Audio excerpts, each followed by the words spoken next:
بسم الله الرحمن الرحيم. الحمد لله. عرفت دا خبر واضحيږي چې مونږه د علامه ابن تیمیه صاحب رحمت الله علیه په اصل عبارات باندې کوم ردونه کوو دا بالکل حق بجانب دي او رفت دا خبره تاسو ته مخکې ان شاء الله مزید نورم ثابتېږي. په مولانا صاحب اصل موضوع زموږ چې دا هغه د علامه ابن تیمیه صاحب رحمت الله علیه د ذات او د صفات د اسماء او د صفات متعلق عبارات دي. نو زه به د تا نه دا مطالبه کول غواړم بار چې ته ما ته دا پیش کړه دا کوم عبارات ما پیش کړل دا د ملا علي قاري صاحب په نظر کې وو دې عبارت ته صحیح ویلي دا کوم چې ما پیش کړ دې عبارت ته ملا علي قاري صاحب صحیح ویلي دا ما ته پیش کړه دا ما چې کوم عبارت پیش کړ ما د ابن تیمیه صاحب د کتاب ته پیش کړ دې عبارت ته تقی عثماني صاحب صحیح ویلي دا ما ته پیش کړه ما ته توثیق ما پیش کړه ما ته تعریف ما پیش کړه بیا به د دې لپاره بل مجلس ولګو نو ته به په هغې کې هغه اقوال پیش کړي چې کومو کې تعریف دی او زه به هغه پیش کړم هغه مشایخ به پیش کړم هغه ائمه به پیش کړم چې کومو یې مزاحمت بیان کړی د دې لپاره به جدا مجلس ولګو دا مجلس په عباراتو باندې دی مولوي صاحب ما سره په عباراتو باندې خبره وکړه بل مولانا صاحب پته نه لګي چې زما استادو دا اصل مبحث کوم دی ته دې ته ولې نه راځې زه په دې نه پوهېږم چې دې کې ستا څه مجبوري ده خو مولوي صاحب محترمه تا نه دا مطالبه کوم چې راشه ورته ما په جهاد باندې خبره وکړه چې جهاد امام ابو حنیفه د الله نه نفي کوي او د امام ابو حنیفه حواله مې وویل ولا تهویه الجهاد الست دا حواله تاسو ټول واورېده د جهاد په نفي باندې ما د امام ابو حنیفه رحمت الله علیه حواله وویل او دلته کې د ابن تیمیه صاحب حوالې مې وویل چې هغه الله تعالی لره جهاد ثابتوي دا یو حواله به بله مې وویل منهاج السنة النبویه راکه منهاج السنة النبویه جلد 2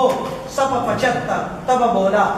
مولانا دا تبه بولاق ته د بولاق تبه پورا عالم کې یو خاص حیثیت لري که نه په دې کې وایي وجمهور القائلین بالرؤیة یقولون یرا عیانا مواجهة الله تعالی بالکل مواجهه په جهاد کې کتلی شي کما هو المعروف بالعقل کما هو اذا العقل معروف خبره ده منهاج السنة النبویه دا بل حواله مې وې د جهاد ثابتي امام ابو حنیفه نبی کوي یو بل حواله بدلته ویم و امام ابو حنیفه رحمت الله علیه د الله تعالی نه حد نفي کوي مولا علي قاري په خپل نفي کوي ولا حد له ولا ضد له الفقه الأكبر دا الفقه الأكبر شرح منه الروز الأزهر بشرح فقه الأكبر منه الروز الأزهر شرح دا إمام أبو حنيفة رحمة الله عليه دا الفقه الأكبر دا كتاب مولا علي قاري كيلات وي ولا حد له أي ليس له حد ولا نهاية أسراشا علامة ابن تيمية صاحب رحمة الله عليه سوي کچا ما تدا ثابت کا چې امام ابو حنیفه صاحب الله تعالی لره حد مني پاک کا ټیم باندې پاک کې ورځ باندې پاک منټ باندې رجوع کوم دی وی وقد ثبت عن ائمه السلف انهم قالوا لله حد څنګه چې د امام صاحب عبارت صریح ته لا حد له داسې د ابن تیمیه صاحب عبارت صریح ته وی لله حد تاسیس بدع الکلامیه العیاذ بالله تاسیس بدع الکلامیه کتاب دے جلد نمبر 3 دے صفحہ نمبر 591 دا مولانا دعوی اورا او کو چرته انشاءاللہ نور ضرورت شي نور حوالے به پیش کم صحیح ہے انشاءاللہ امام ممکن ہے مولا علي قاري صاحب دا عبارت دی رسیدل عین ممکن ہے لان الخلق كلهم دا کتاب درء تعارض العقل والنقل جلد درء تعارض العقل والنقل جلد نمبر 2 دے او دا صفحه نمبر 56 مولانا صاحب خیر دی صفحه نمبر 56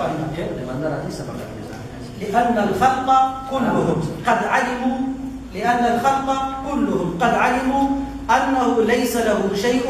يقع عليه اسم الشيء إلا وله حد وغاية وصفة دی وی ټول مخلوق په دې خبره متفق دی چې چا باندې د شی اطلاق کیږي هغه لره به حد وي غایه به وي صفت به وي وأن لا شيء ليس له حد ولا غاية ولا صفة فالشيء أبدا موصوف لا محالة ولا شيء يوصف بلا حد ولا غاية وقولك لا حد له يعني أنه لا شيء له إمام أبو حنيفة سيقول لا حد له امام ابن تیمیه سے متوي وقولك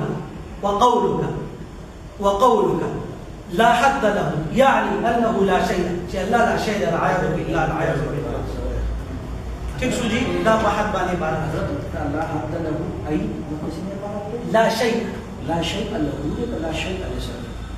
لا شيء لا شيء دا حاشية حضرت تقنية ابن تيمية سے علامہ ورشا کشمیری رحمت اللہ علیہ هم دا خبر ہے فیض الباری راواله جلد 6563 علامہ ورشا کشمیری سے رحمت اللہ علیہ دا خبر ہے چې د ابن تیمیہ سے نظریه دا چې دی الله د جهاد منی او بلکې څوک چې جهاد نه مني هغه ته د الله د وجود منکر وایي څنګه چې ما حواله پیش کړه فرمایي 563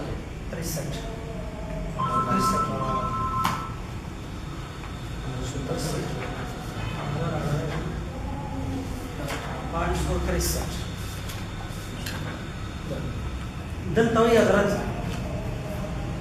علامہ انور شاہ کشمیری رحمت اللہ علیہ فرمائی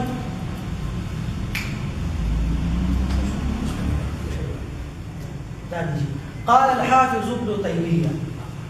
من أنكر الجهة لله تعالى فهو كمن أنكر وجوده العياذ بالله شاشي الله لرد جهة إنكاره داس شو چې د الله د وجود انکار او العیاذ بالله العیاذ بالله انور شاه کشمیری رحمت الله علیه فیض الباری علی صحیح البخاری دا به صرف موږ نه ثابت کړي فواید راکړه فواید جامعه سره سوچیان تا ډاکټر عبدالحلیم چشتی صاحب رحمت الله علیه دا خبره کوي چې ابن تیمیه صاحب الله تعالی نه حد منی جهت منی هدف منی أو جهة ومنها قوله بالجسمية والجهة والانتقال وهو منزه عن ذلك और उन्हीं में से उसका ज़ाती खुदावंदी के लिए जिस्मियत जिहत और इंतकाली मकानी का कायल होना है और बारी ताला की ज़ात उससे पाक है इब्न तैमिय्या से इबारत है कदा अल्लामा अब्दुल हलीम से दा खबर अज़द अख्तर तायीद की पेशको دا عبارت دا جناب مولانا ڈاکٹر عبدالحلیم چشتی سے اردو کے اندر لکھی حضرت جی دا دوی تفصیل سره د علامہ ابن تیمیہ سے رحمۃ اللہ علیہ فتفردا سوال کوئی نشو تاسو تاسو عربی عبارت کې شو تاسو ته دا راوي دا بیا تاسو ته اضافي وایي نو مقصد دا دی تاسو ته سمجھاوم چې دا عبارت چې کوم دا شرح اردو کې دا کنه دا عربي کې دا کوئی کم تاسو جی خام دا اردو کې دا اصلا ابن تیمیہ کی لفظ شي د دې نه پس بیا په تفردات باندې ذکر کوي دا عبارت لکوام د چارې دار علامه تاسو کوي پورا د دې نه پورا عربی کې د السيف الثقيل په حواله سره عبارت ذکر دا مطلب دی ٹھیک شو جی ٹھیک بیا مخکې زی او بیا د هغه عبارت ترجمه کوي زه شو او بیا د یو تشریح کوي نو اول بیا عربي وي او بیا وسمه د اردو زه درس کوم چې دا چې کوم عربي ده دا السيف الثقيل ده لنقل علامہ عبدالحلیم دا نقل علامہ عبدالحلیم جی نقل علامہ عبدالحلیم نے لیکن قول دا علامہ عبدالحلیم نہ دے بلکہ دا علامہ السيف الثقيل دا روڑا لے خپل تایید ٹھیک دا تاسو دا اوس چې وای دا عبدالحلیم سے قول نے دا وجود دا وینا تاسو دا اضافي او ډیرټ مولانا ڈاکٹر عبدالحلیم چشتی سے رحمه الله هم دا خبره کوي چې ابن تیمیہ سے الله له جهاد منی ما اصل حواله پیش کی ما خپل تایید کې د شیخ الاسلام والمسلمین تاج الدین السبکی رحمت الله علیه قول پیش کړ چې څنګه په شیخ الاسلام کوي مولانا اعظم سے محترم فرمای نو ما د هغه شخصیت اقوال پیش کړ چې مولانا اعظم سے ورته شیخ الاسلام والمسلمین دواړه لیکلي دي او بالکل هم عصر هم نه او په صرف دا یو کتاب نه علامہ ابن تیمیہ سے رحمت الله علیه په مخالفت د اتو نسوا کتابونه لیکلي دي او ټول دنیا په دې خبره باندې گواه ده علامہ جلال الدین دوانی شرح العقائد العزدیہ صفحہ نمبر 127 کی صفحہ 127 کی هغه د دې خبرې اقرار کوي چې علامہ ابن تیمیہ سے رحمت الله علیه جهاد طرف ته ډیر زیات میلان دی او د جهاد په اثبات باندې ډیر دلایل وایي ولابن تيمية وأصحابه ميل عظيم إلى إثبات الجهة ومبالغة في القدح في نفيها ده حتى نفي السخط مبالغة ده سخت مبالغه کوي د حد په نفي کې او په اثبات کې میل عظیم لري دا خبره کوي علامه جلال الدین دواری رحمه الله دواری رحمه الله مولانا سے محترم بڑے اوچت دعووں لگا مولانا سے نماز میں متوجہ مولانا سے محترم بڑے اوچت دعووں لگا مولانا علی سے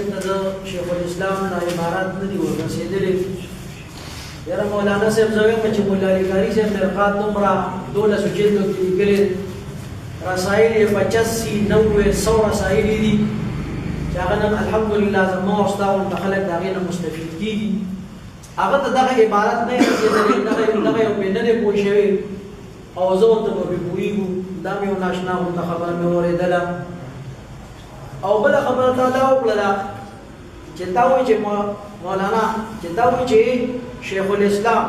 دا الله تعالی د وجود نه انکاری شو نو چې دا الله تعالی د وجود نه انکاری شو مولانا ما هو کاجه ولا شته ریکارډ ځکه کوم دا مولانا صاحب صحیح تفریق کړي او کله خبره باندې چې ویل چې کوم سره حد نه مني داسې دی لکه چې هغه د الله د وجود نه هغه وځه نه دا پېښ کوي مولانا صاحب دغه دا پېښ کوي انا چې مولانا صاحب تاسو برابر د سره خبره ما کوي تاسو سره څه کوي زدي کوم مولانا صاحب ویډیو کې راځي ته چې الله تعالی د وجود نه انکار وکړو د الله د وجود نه چې انکار یې او کافری نو دا بیا کوم حکم ولا غوا چې هغه کافر دی ټول دونه جرأت نه کوي مولانا صاحب خیر تاسو هغه نه موقع ورته لا مولانا صاحب ما درې کړی دا کړه دا خبرونه خبره دا ریکارډ راوښه دا وی چې هغه برای رسمه مخاطب زه تاسو ته جواب خبره کوم مولانا صاحب خپل پړنده شي کړی هغه یو په کړه تاسو چې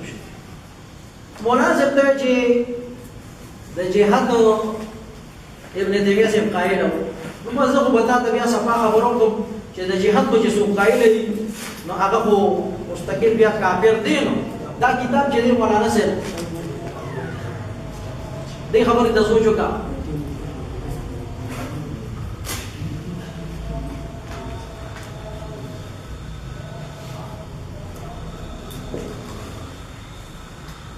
مولانا صاحب کی کتاب کو وردا صفات متشابہات اور غیر مقلدین کے عقائد دا لیکل دی مولانا ابو حفص اجاز احمد اشرفی سے اور پدی باندې د مولانا سجاد صاحب لیکل به مستقل شته تقریزات دی ودانه په صفحه 13 نمبر باندې د مولانا سے تقریزات باندې کې مولانا صاحب د دې خبرې مستقل تصریحات دي چې څوک د تجسیم قائل دغه کافر دی چې څوک الله تعالی لپاره حد ثابت نه مولانا صاحب نو دغه انسان چې دی وګوره په صفحه نمبر 206 باندې جیسا کہ مشبہ کا قول ہے اللہ تعالی جسم ہے وہ ایک جہت کے ساتھ مختص ہے اللہ تعالی محال پر بھی قادر ہے باری تعالیٰ نے ہر نئے پیدا ہونے والے احکام کے بارے میں نصب اتاری ہے یہ سب صریح جھوٹ ہے بیاسوی امام قرطبی رحمت اللہ علیہ والصحیح القول بتکفیرہم امام قرطبی ہوئی کہ بیا کو صحیح خبر دادا کہ دی کول په تکفیر باندې دیتا د کفر نسبت بیا صحیح دی نظر تا تداوی مولانا صاحب چې ارکلا یو کس مجسم کو یو کس ته د دې خبر نسبت کو چې دی د جهاد قائل دی نو بیا خو به مستقل رد وکا کفر فتوا به اوله مولانا صاحب دا رنګي امام نووي رحمت الله علیه هغه د دې خبرې قائل دی صفحہ نمبر 208 باندې په دې کتاب کې علامہ نووي تکفیر مجسمہ کے قائل تھے نووي سے د مجسموں د تکفیر قائل دی نو تم بلا صفات کو لگاو کنه مولانا صاحب او یا کتاب کنه مانه بس دارا تبي ہوا وګورم په دې سبب باندې وي علامہ نووي اپنی کتاب شرح محمد کی صفات الصلاۃ میں مجسمہ کی تکفیر جزم کے ساتھ کرتے ہیں نو چې ارګل مولانا صاحب ته چې ابن تیمیه سے حد ثابت دی جهاد ثابت دی نو جهاد خو بس تجسیم لازمي نو او کنه لازمي نو هغه ته بیا وایا نو چې جهاد ثابت دی نو حکم په خلاف کولا غوا دا وایا چې او بالکل دی مجسم شو چې مجسم شنه دی کافر شو د دې خبر راته مستقل تصریح دا وکړه او وګورئ دا مولانا صاحب پدې کتاب کې ډېر زیات عبارات داسې دي چې د مجسمو تکفیر لازمي چې څوک د جهاد قایلي داغه تکفیر لازمي نو تم سم داسې خوندور او تفتوا ولګوا ته وایي چې څوک تجسیم لازمي څوک حد ثابتي او څوک د تجسیم قایلي هغه کافر دی هغه گمراه دی هغه دادي څنګه تا حکم لګول نه دغه مطابق کار وکړه لکه تا دلته کې بداو جواب داوا کې څه شي هغه داودان وګوره څنګه چې تا دې کوي چې گمراه دی او گمراه ہے نو دا گمراه لک ثابت کړه ته خو ټیک ته دا خبره کې چې هغه د جهاد قائل دی هغه د جسمیت قائل دی هغه د یو شي قائل دی بل څه قائل خو ستا بنځ باندې شو اوس حکم به ولګول خوندا چې حکم به هغه سره لګي یا فقها به حکم سره لګي آیا فقها به چې کوم حکم لګي هغه د تکفیر لګي او کنه هغه د تذلیل دی حکم به آیا ستاسو داوی مطابق دی او کنه وګورئ دا مولانا صاحب دا د مولا علی قائد رحمت الله علیه کتاب دی مرقات المفاتیح جلد نمبر 3 دی پدې کې صفحه نمبر 270 باندې وی ومن الخلف ان معتقدا لجهاد کافر چې څوک د جهاد قائل دي او عقیده د جهاد نه کافر دي کما صرح به العراقي لکه څنګه چې امام عراقي په دې تصریح کړی دا وقال وامام عراقي انه قول لابي حنيفه ومالك والشافعي والاشعري والباقلاني هذا يقول قول مولانا صاحب نو ته په دې خبره قائل ته چې د جهاد قائل دي د جهاد قائل دي نو جهاد چې څوک قائل نو اتګي به علما او امامانو د کفر فتوا لګولې دا او تا دته کې ما سره د گمراهي خبره لیکلې دا نو مولانا صاحب داوا کې او دلیل کې بالکل مطابقت نشته مطابقت پکې نشته وګورئ دا په دې کتاب کې دي ابن حجر سے المتوفى 974 وی واعلم ان القرافي ابن حجر هیتمی سے 974 کې وفات یو ابن حجر اسقلانی 852 کې دی چې تاسو ته دې خبرې پته یو ابن حجر هیتمی سے دی هغه 974 کې وفات دی وګورئ واعلم ان القرافي وغيره حقوا عن الشافعي ومالك واحمد وابي حنيفه رضي الله عنهم القول بكفر القائلين بالجهه والتجسيم وهم حقيقون بذلك وګورئ دا امام قرافي د امام شافعي سیمنا د امام مالک سیمنا د امام احمد سیمنا د امام قرافي د امام شافعي سیمنا د امام مالک د امام احمد د امام ابو حنیفه سیمنا د دې ټولو نه د خبره تصریح کړي دا چې څوک د جهاد قائل دي او څوک چې د تجسیم قائل دي دا بالکل کافر دي او ابن تیمیه صاحب ته کافر وایي کنه ولې درکې دونه جرأت مولانا صاحب نشته دی او کا جرأت د کفر په توګه ولګوا او دته کې بلا څه کارو چې دا داونه د دې لکه بدل کا د گمراهۍ دا ټکي دې لري نو د کفر خبرو کا چې ابن تیمیه صاحب بعض عقاید هغه داسې دي چې هغه کفر لازمي گمراهي نه لازمي یا د جهاد خبره د مولانا صاحب ما دا دوی چې د جهاد په اړه کې مستقل تحت فتوا ذکر کا بیا مزدات ہوئے ما چې مولانا صاحب خبره دې څنګه ده نو حکم نه ذکر کې ما ته دلایل ذکر کړو چې دی بالکل د دې خبره قائل دي سوچ چې د جهاد قائل دي دا کافر دي نو بس کوله کو په بیا فتوا چې دې کافر دي او ونشي لا کولې په مولانا صاحب نو د دې مولانا صاحب په خبرې یا هو بدای چې جهاد کې تعبیر کې او که جهاد کې تعبیر نه کې نو بیا په کفر فتوا لګي اوله کو په کفر فتوا د جوړه تو کړه دلته کې مولانا صاحب دې دورا مقالات عثماني ده دا اوس دور حاضر کې چاپ شوی دی مولانا صاحب پدې کې په صفحه نمبر 99 باندې د القول تمام ترجمه کړی ده القول تمام باندې سر کې تکي عثماني سے تقریر کړی دی کنه نو دا هغه مستقل ترجمه کړی ده دې کې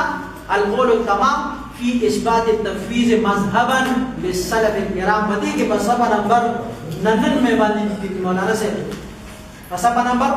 99 باندې پدې کې څلور مذاهب ذکر کړی اصل کې تکي عثماني سے مولانا صاحب دې وګورئ پدې کې تکي عثماني سے څلور مذاهب ذکر کړی په باب د صفاتوں کې بیا وی لہذا چاروں میں سے کسی ایک کو بھی باطل محض اور گمراہی څنګه چې توته گمراہی وروگردانی پر مبنی قرار نہیں دیا جا سکتا څنګه واضح الفاظ دي مولانا صاحب دا وګوره چې کتاب والے چې درکما د القول تمام ترجمه کړی دا بس کنه هغه عربی کې نو د اردو کې کړی دا نو بس د دې خبرې نه خیال وساته څلور مضمون ذکر کړی دي او بیا خلاصم ذکر کړی دا چې د دې اختلاف او ترجمه ده تفسیر التخريص ده تقریبا تاسو مولانا ته لګرګا واپس کېږي واپس دی ګورنه دا خبره جمع کوم سره لکه دې واپس دی ستا ته سره ترم کیږي دا قول تمام چې تقریر دی مولانا زمو تاسو حق نشته خیر خیر تاسو حق نشته دلته برداشت مولانا زمو برداشت برداشت کوي خیر امين مولانا زمو ممكن ممتاز القول التمام سے تقی عثمانی سے تقی عثمانی سے تقریز کرے دادا غیر ترجمہ دا القول التمام باندې تقریز دے دادا غیر ترجمہ دا تصحیح اور یا ورته ریکارډینګ اور خلک به ګوري کنه شته به اور زګه مور چاس سے صحیح نو ورګه په دې مقاله کې عثماني کې مفته کې عثمانیت څلور مذاهب ذکر کړی د صفاتو مبارک کې او به دا فیصله کړی دا چې په دې کې دونه اختلاف نشته چې یو سړی دا په یو کس باندې فتوا لګي د ګمراهۍ یا د روکردانې نو بس دا خبره ومنه په دې باندې وضاحت کړو بسم الله الرحمن الرحیم مولانا